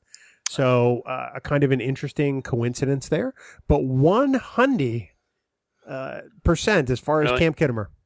Hundy? Yeah, you give me crap whenever I say that. Now you're doing it. I never give you crap when you say that because you say things that are far dumber. Oh, dear. See, oh dear, Allie is this beacon of positivity, and then you and I are just a couple of schmucks who talk about Star Trek. Well, and we're low end. We're low end podcasters. What can I say? But so there we are. Wow. We have concluded season 3 of Star Trek Voyager. Allie, how's your first experience in See It or Skip It feel? You okay? You need a breather? I mean, you need counseling? No, I'm good. One thing that's interesting, I love how it's great when you guys agree, but it's also great when you guys disagree. And I found a lot of that with, I'm having my husband watch through Star Trek with me, and he's not enjoying some of the episodes that I love. And, of course, I'm going to sit down and explain to him. I mean, I'm not going to force him to love it, but I'm going to go through a thesis of why I love it and why I think it's great. So, is that before or after he sleeps on the sofa? You can ask him. I don't know. Well, let me give you the percentages on the season. Dan, you were at 19 out of 26 for 73.08% on season 3. Wow. Allie, you tied Dan for the exact same score, 19 out of 26. All that disagreeing before didn't matter, did it? It didn't matter because in the end, it all worked out. As usual, I sort of bring up the rear with 17 out of 26. Dan, our roles from last year are literally flip-flopped from last season. Yeah. And I hit 17 to 26 for 65.38%. So I came in just a little lower. It's interesting to see that change between seasons 2 and 3. It's also interesting to see how I have grown to love Voyager over the seasons, because when season 1 came out, I only gave it 7 out of 16 for 43.5% or something like that. Yeah. And that's quite a jump in 2 seasons to almost 3/4 of the episode. So I can't wait to see what happens in season 4. This is the first Voyager season where actually you have rated more episodes See It than I have. Yeah. Yep. Which is actually pretty interesting. It's really fascinating. Allie, we thank you so much for joining us from the future. We are so awesome. It's so great that we could have a Time Lord stop by the show. We love the fact that you were able to just stop long enough before you zip off to your next world saving endeavor. But no, honestly, in all sincerity, we love having you on the show. We think you're the best. We love the positivity you bring to Trek fandom, and it's part of the reason why we love you and why you're part of Trek Geeks and always will be. So how can folks find you and your Towel Talk Tuesdays and everything else you do online? I knew you were going to bring up Towel Talk Tuesday. Everyone always does. How could I not? It's the weirdest idea I think I've ever had. But I can be found in a variety of places. Most most commonly on Twitter, which my handle is @TTrekkie. I have that same handle on Instagram. You can also, if you look up that handle on Facebook, it'll take you to my Facebook page. I have a website which is currently under construction, so there's not a whole lot on it right now, but it's ttrekkie, T and then Trekkie.wordpress.com. I am so fortunate and so blessed to be a part of Trek Geeks. There are good things coming. We've been prepping for some stuff for a while, and my dear friend Shashanka Varu from Politrex has been way more than patient with me, and so now I gotta hold up my end of the bargain on this. So good things are coming. You'll hear more about that soon. And then also some really exciting things with Tal Talk Tuesday have been happening. I've been on hiatus for a while, but I figure in this time, what better time to share the Tal Talk Tuesday love. So I do this strange talk show on Tuesdays where I put a towel wrap on my head and I talk about Star Trek and life and really anything that comes to my mind. And it's like shower thoughts, kind of like a reverse version, because I'm not in the shower. I'm sorry, I'm not going to do that, but it's not going to happen. So don't even ask. I know you guys wouldn't, but you'd be surprised at some of the stuff I get. But yeah, it's fun. And I talk about Star Trek sometimes, and you can find that on mostly Twitter, but I'm going to try to stream to some other channels too. So thanks for letting me be here. It was so great. What an honor to have you here. Absolutely our joy, our best to you and your husband all the way out there. We wish you guys stay safe and stay healthy, and we'll talk to you very, very soon. Thanks. I'll send a postcard from the Daystrom Institute. Nice. Yes, I was going to ask if construction had started yet. Well, Dan, it was amazing, as always, to have Allie here with us. As always, I feel like she's been with us so many times, but in reality, she was so fantastic on the show that it seems that familiar. What a great time we had doing See It or Skip It, and I look forward to her coming back sometime soon. Absolutely, she was a joy. We stumped her a couple times. She didn't even know what to say with some of the things we said to each other. But we had so much fun, and it looked like she was having a blast, and that's what the important thing is. Plus, with all of the things that we disagreed on throughout the entire conversation, we had the same amount of likes or see-its, which I found very interesting. So we did better than you, Bill. Some people's heads are going to explode this week. that I know for a fact. Yes. Dan, my head explodes when I think of how much I love 5 Year Mission. They, of course, the amazing band that does one song for each episode of the original Star Trek. And of course, these songs aren't parody.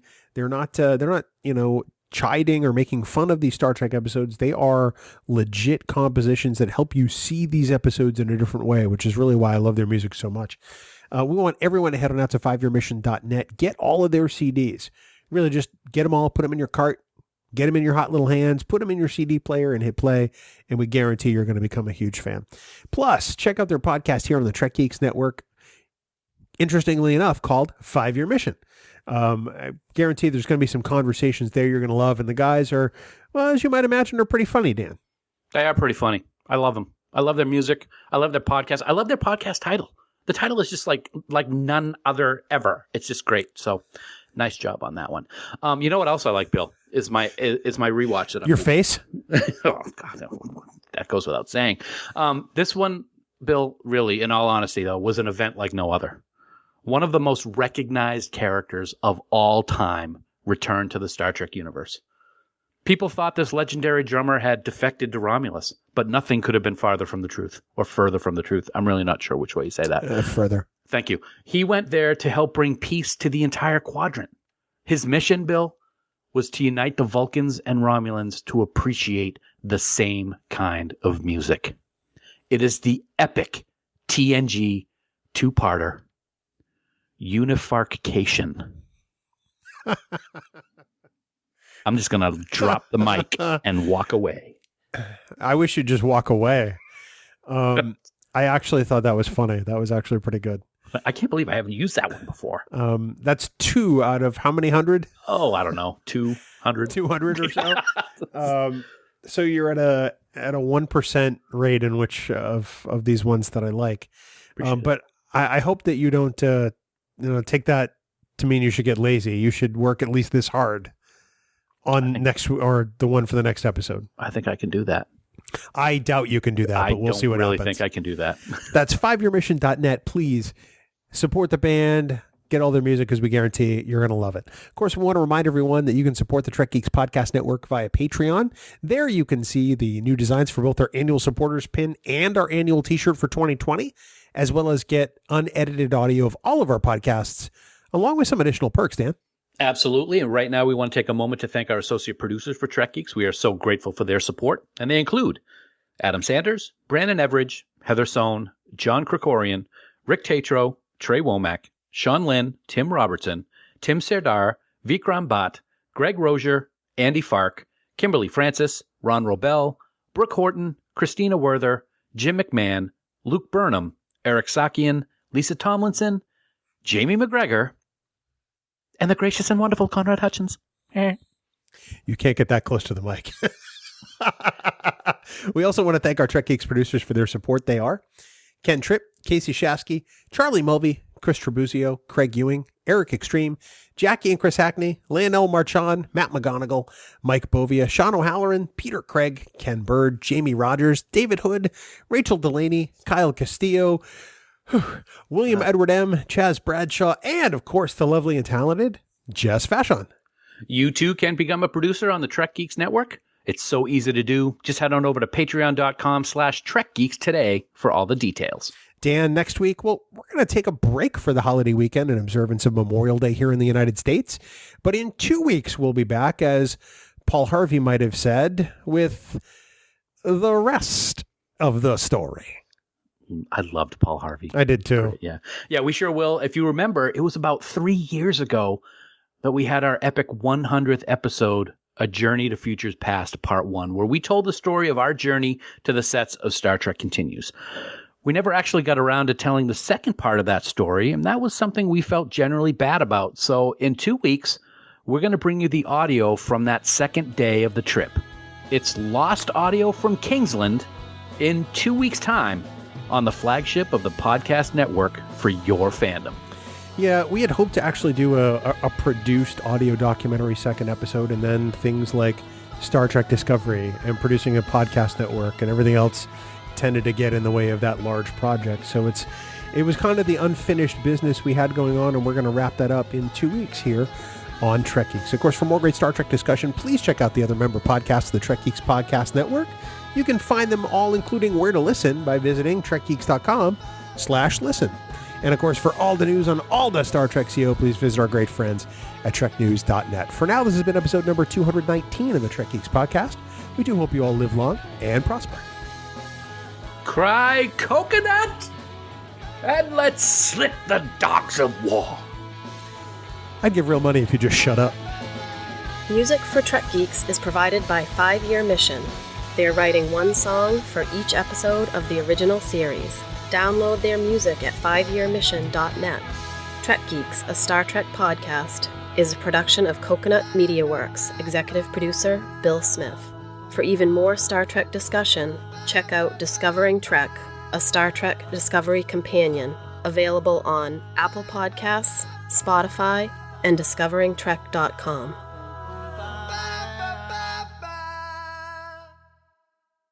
Bing bong. You okay? Oh, I ache everywhere. Bing bong, bing bong. I thought the gym was going to kill me. It was a tough one, wasn't it? I had to tap out. I had tapped out in the middle of the last round. You didn't do the Challenger? No. Yeesh. That's where my scary picture came from. Every picture of you is a scary picture. I walked right into that rake.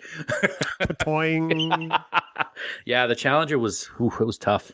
Tough. I reached a point where I could not physically do any more squats. Like I was falling down. There's a lot of them, and especially, do you substitute squats for something? I do. Things? Yeah. I'm doing that a lot for shoulder stuff because of my shoulder. So I'll tell you, if I have to do one more elbow touch, I'm probably going to break my own elbow. I'll break your elbow for you. I'd be very happy to do that. Wow. Okay. That's very nice. I actually was at the gym the other day. Yes, I heard. To the gym, and it was great to see. I did social distance, but I saw some of the coaches, and it was great to see them. They miss everybody, and it'll be great to get back there someday. They had to tell you that because you were there. No? I was going to say something they miss everybody but Bill, but I decided not to do that. But then you have to go around and insult me. I knew you were thinking it. That's the thing. You can see it in my eye. I had a twinkle. I was like, You're like, I'm going to go in for the kill. No, I'm not. no, I'm going to be nice. I'll let Bill do it instead. I said there's two kinds of people on this show, quick and hurt. What's the name of the movie with Sharon Stone? The Quick and the Dead. Quick and the Dead. Great movie. I've never seen it. It is. Some people go, it's just so stupid, but it is. You have to evaluate it for what it is. I think it's a Sam Raimi film. Okay. I'm gonna IMDb this really. While quick. you're IMDb in it, I'll ask you this. You say it's great. Did you see Unforgiven with Clint Eastwood? Ages ago, yeah. Did you like that? I love it. It's a great movie. Okay.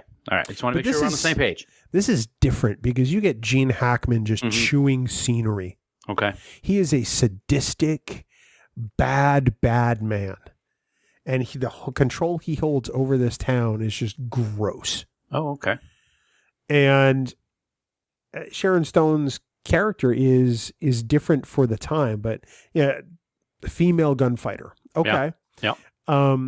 But I mean, if you take the movie for what it actually is a really great statement. Okay. And visually, it's beautiful. All right. I will check it out then. There you go. You get a young Leonardo DiCaprio in the movie.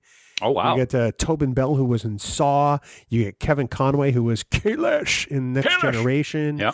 You get, obviously, Sharon Stone. Russell Crowe is in it. Oh, my goodness. Lance Henriksen, Pat Hingle, Gary Sinise. I thought you were going to say Lance Reddick. I would have stopped recording right now and gone downstairs. Mark Boone Jr. from Sons of Anarchy. There's a whole bunch of people in this movie that are just that are great and people you don't expect to see there. So it's I think it's definitely one I love. All right. The lighting, the cinematography, I think is fantastic. Is it as good as Dumb and Dumber Part 2? Nothing is as good as Dumb and Dumber Part 2, man. Very good. That was nice.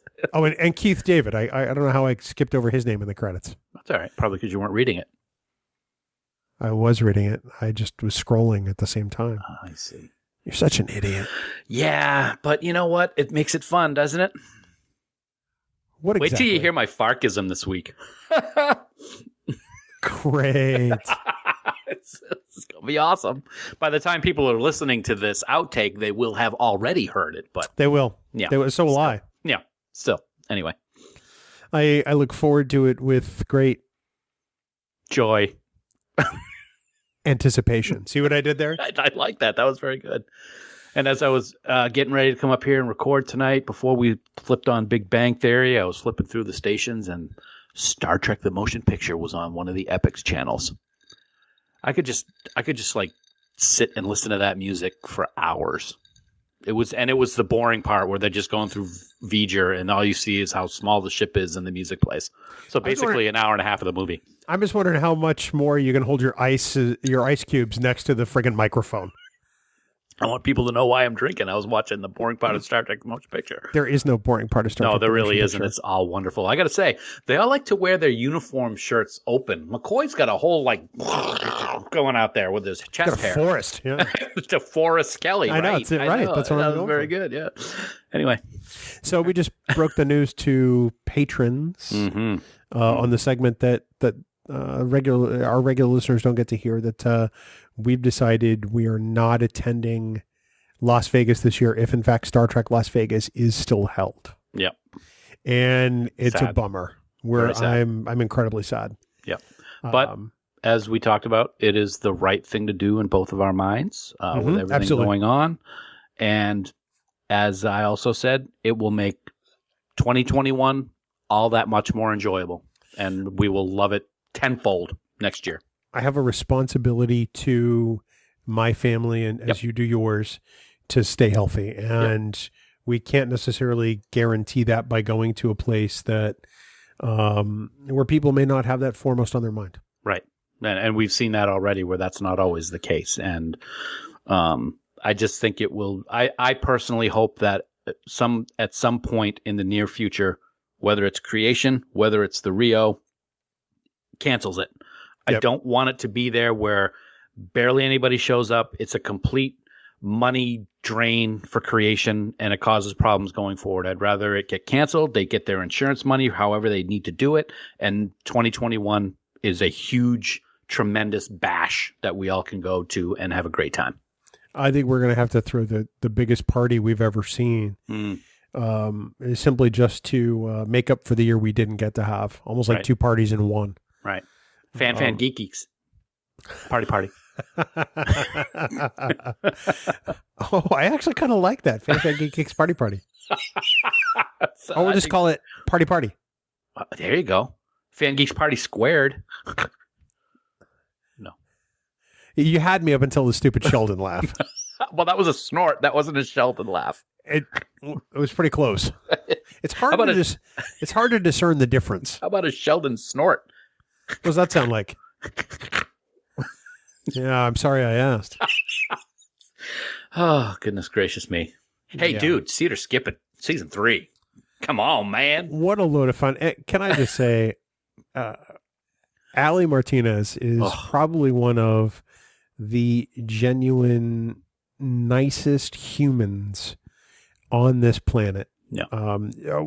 It's so nice of her to record with us. We absolutely adore her. She is wonderful. Yeah. She's one of the most positive people in all of Star Trek fandom.